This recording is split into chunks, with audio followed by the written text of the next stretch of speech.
Yeah, and I mean, Richard Gage probably doesn't really mind being put under the conspiracy label because he's not interested in the truth. I mean, obviously, it happens to, when we do various interviews and so on, you get lumped in with all of that stuff.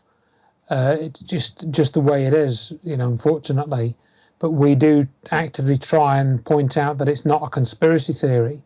Whereas I don't think I've ever heard Gage say, "No, this isn't a conspiracy theory." I don't think he's ever said that. I think he's actually said things that have made it either calling his thing a theory, or he's said things to indicate that he wants it to be called a theory. But how can it even be a theory, the thermite thing, because they didn't even put it forth in their request for corrections? And now I was told that the link that says thermite wasn't even in the original. Is that true, or was it always in there?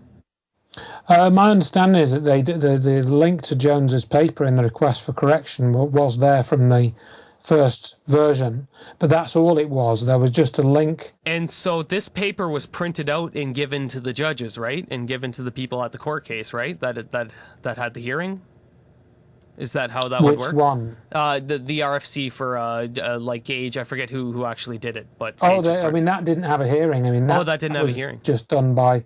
No, the RFC was just done. That essentially what the RFC was for. When that was submitted, that establishes you as a whistleblower. So that was formed the basis for the fraud case, essentially, because you have to what you think is fraudulent before you actually file the case for scientific fraud, because they could have corrected their report and not been sued had they corrected it, because if they corrected it without being sued, then that would have been okay. So Gage et al., they submitted their RFC and all it had was a link to the thermite paper in it. Whoever read the RFC, I have no idea whether they would have followed that link and printed out the paper or not. That's my concern. That's whoever got it to say, okay, is this case going to go any forward or anything? Did they actually take the time to click that link and that? And why, if this evidence was so strong, why wasn't it in there? Why, for Dr. Wood's case, they just get the report and look at it and it's all there. They don't have to follow links. I mean, as you know, the normal way is that if you're talking about something you're referencing, you'll pick out a paragraph, a phrase, you'll use one of the keywords, or something. But this was not done. They did not use the word thermite anywhere in that RFC except in the URL. Or molten metal. Or molten metal. So, neither of those two phrases. And yet the case is so strong. That's all you hear is the case is so. I love when you hear Alex Jones talk about it, because I'll admit I listened to Alex a couple of years ago for just the show because, hey, that's the only other place giving out information. I knew the whole time that it was kind of, like, all right, Alex, calm down. But you'll hear him. No, we know what happened. We know what happened. It was thermite. It was we have the building reports. We heard the people from bombs. We know what happened. Simple, done. It's done. So what is there to investigate if we know what happened, if we know it was thermite? And that's the attitude for most people, and then they go a step further. Okay, well, no, I have this video where red stuff's leaking out, or I saw loose change. We need you to stop using loose change in little videos for your Bible. You have to be able to understand what you're seeing, and watching one video is not going to do it. Right. Awesome. But yes, so that whole process of the from Gage, that was part of the deception, and they did that, of course, after Dr. Wood filed hers, so they knew, they were going to have to do something that was sort of equivalent, but, you could see from looking at it that it was legitimate. They were not going about it in an honest way. It was, again, another deception.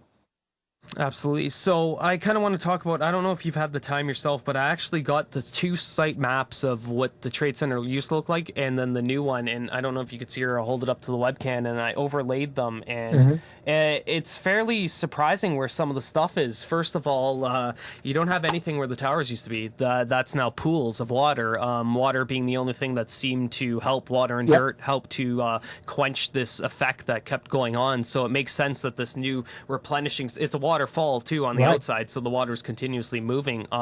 That makes a lot of sense why that was there. But then other buildings, like one side of the building they're being on, I believe they extended Vesey Street through the site now, and they extended Fulton, I believe, through the site. It doesn't look much like it used to before, and now they're filling, instead of drilling into the bedrock, they seem to be making these big concrete bases for everything, then putting the beams into there and then building. And on top of it all the towers, or all the buildings now in the complex, are going to be skyscrapers as far as I know, and I believe one's under construction, 3 are built. I know one's built, I think 2's still not built, I believe 3's done, and 4's almost done, and 7's done, I believe. Don't mark my words, but it's an incredibly different site. I urge everyone to overlay the 2 maps and kind of start to think about why this is not being built here, or why they did that, because well, like we saw with Bankers Trust, they built, I believe it was WTC4 on where Bankers Trust used to be, and I think that was it. Let me check right here, and yeah, it was WTC5, sorry, and I believe it's being built, but it's being built back from Bankers Trust, away from where the Ark would have been, as far as I know.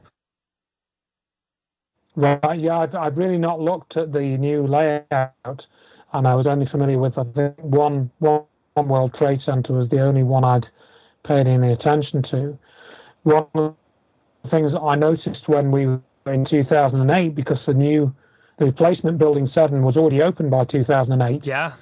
And one thing we did notice when we walked past it is that the lower 8 stories, or that was my guess, I didn't actually count, roughly the lower 6 or 8 stories didn't have any windows in. So it's like a solid, and I think that I read somewhere, I don't know if this is true, but they said, oh, this was to protect against terrorism.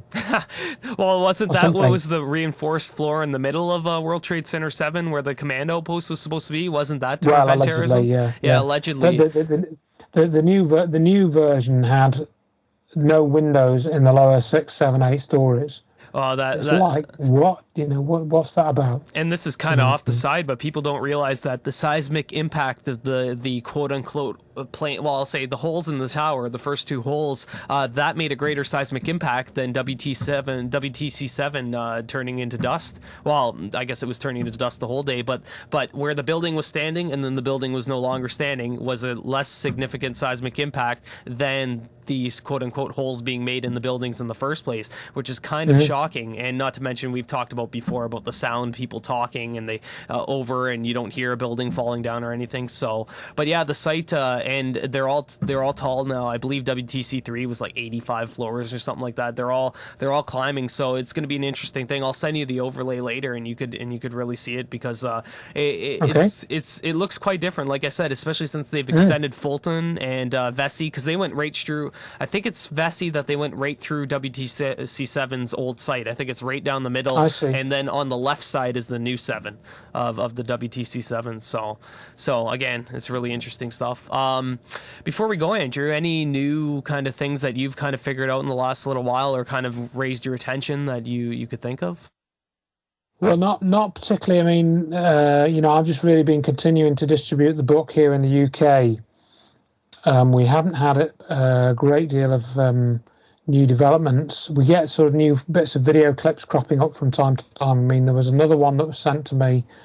I can't remember even if it was you that sent it to me. There was one that was showing us a view similar to the Bob and Bree video. No, I don't think that was can see, that you can see the buildings coming down and or not coming down, turning to dust, and you can see the toasted car lot. And there's one particular part that caught my eye in that, where the dust is rolling under the pedestrian bridge, and then just as when it's come from under there, it shoots up into the air. It's like a jet going up. Yeah. A very particular jet, almost as if it's gone over something in the ground that's forcing it upwards. So we get, occasionally I get sent videos that I've not seen before, but none of them so far have shown anything other than, they've done anything other than to back up what we already know, and provide even more evidence that how the World Trade Center was destroyed is in line, is precisely in line with what Dr. Wood discusses in the book, and she has been talking about since 2006 or even before. Oh, absolutely. And two, what was funny, I believe I linked you that article. It was a CNN archive of the morning of the 11th, and it was the 5 a.m. weather report where Hurricane Aaron was sitting right off the coast of New York, and the weather report was completely fine. Like, they didn't have any warnings or anything. But on the info at the side, it said 460 miles away from Nova Scotia. And that's very interesting that that's the number they would mention, 460 miles, because it was only 36 miles west of New York, heading in a straight line from there. But yet they chose to say that it's that far away from Nova Scotia. I don't get how that factors in. How did you know that that was the end place? Like, that's where it was going? Because if you were to track it, it definitely wasn't heading in that direction. And yet... I don't know. Yeah, I mean, you'd probably have to ask one of the weather people about that, because maybe they have some... They regard that as a beacon to the next, possibly zone of hurricane or their recording formation. station or something there, or something like that. But it was kind of odd that you think when else in history of this modern era have you ever heard of a hurricane, a Category 3? Well, just calm down from a Category 3, as big as it was going to be, sitting 36 miles off of the biggest center in the world, arguably, and there was no mention to evacuate, no mention to nothing. It's just kind of, and like I said, at 5 a.m. they had already reported that it started moving.